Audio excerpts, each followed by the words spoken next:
নেই কোনো মন্দির, নেই কোনো মাজার, তবুও প্রতিদিন এখানে ছুটে আসেন শত শত মানুষ। কেউ দুধ আর কলা নিয়ে মানত করতে, কেউ আবার শুধু একবার দেখার জন্য।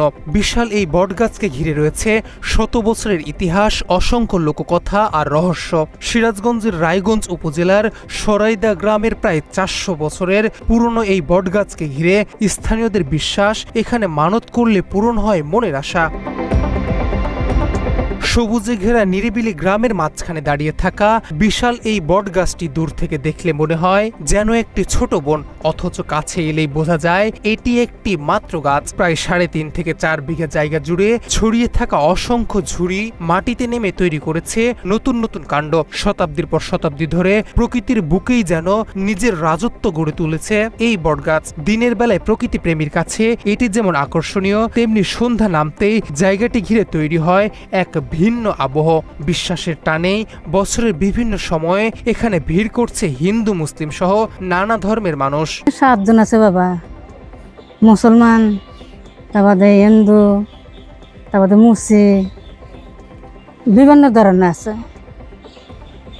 আমরা তো মাথান দেখতেছি গাছ গাছ গাছ, কিন্তু মাদার আছে। গোয়া দেওয়া বক্ত পরে সেরে সেরে যায়, আবার বিভিন্ন ধরনের আছে। আমাদের এখানে মনে করেন অসুখ বিসুখ হইলে যাতে সেরা যায় এই জায়গায় আমরা ভোগ দিই। আপনার ভোগদারে যে ভিতরে যে জায়গা, এই যে জায়গায় যেখানে আপনার দুধ, কলা, মিষ্টি, যার যেটা মনের বাসনা যাতে পূর্ণ হয়, এই জন্য এই জায়গায় ভোগ দেওয়া হয়। স্থানীয়দের মুখে মুখে ছড়িয়ে আছে আরো নানা গল্প। তারা বলেন গাছের পাতা আগুনে পোড়ালে অসুস্থতা দেখা দেয়, কেউ আবার দাবি করেন ডাল কাটলে ঘটে অমঙ্গল। তবুও প্রতি বছর এই গাছকে কেন্দ্র করে বসে মেলা, আর হাজারো মানুষের পদচারণায় মুখর হয়ে ওঠে পুরো এলাকা। বয়স অতিরিক্ত হয়ে গেছে, গাছ একটু ঘাটতির দিকে এসে গেছে, আর এখানে অনেক দূর দূর লোকজন এসে দেখে যায় এবং ভিডিও করে নিয়ে যায়।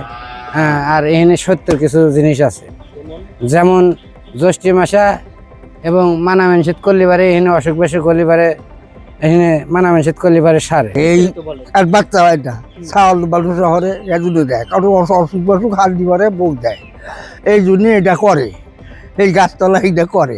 স্থানীয় বাসিন্দা মোহাম্মদ হেলাল বলেন, প্রজন্মের পর প্রজন্ম ধরে এই বটগাছকে ঘিরে তৈরি হয়েছে লোক ঐতিহ্য।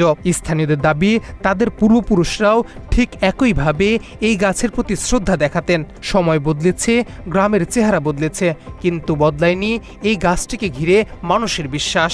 জ্যৈষ্ঠ মাস এলেই এখানে বাড়তে থাকে মানুষের ভিড়। কেউ প্রার্থনা করেন, কেউ মানত করেন, আবার কেউ শুধু প্রকৃতির এই বিশ্বাসকে ক্যামেরাবন্দি করতে ছুটে আসেন।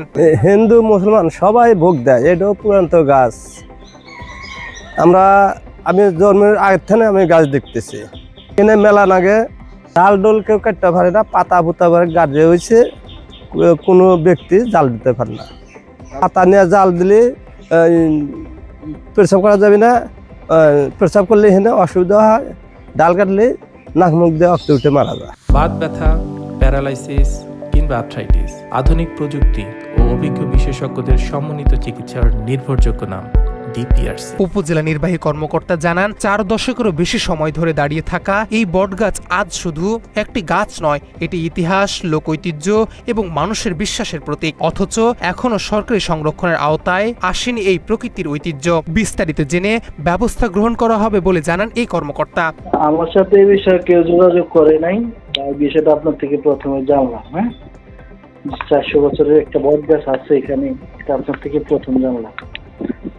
দেখি আমি খোঁজ নিব। হ্যাঁ, প্রকৃতির বিস্ময়, 4 দশকের ইতিহাস আর মানুষের বিশ্বাস সব মিলিয়ে সরাইদা গ্রামের ওই বটগাছ এখন সিরাজগঞ্জের অন্যতম আকর্ষণীয় স্থান। কারো চোখে দেখতে এটি শুধু একটি প্রাচীন বৃক্ষ, লোক ঐতিহ্যের প্রতীক, আবার কারো কাছে এটি আশার ঠিকানা। তবে এটি সংরক্ষণ করা গেলে শতবর্ষী বটগাছ ভবিষ্যৎ প্রজন্মের কাছেও বয়ে নিয়ে যাবে ইতিহাস, সংস্কৃতি আর প্রকৃতির এক অনন্য গল্প।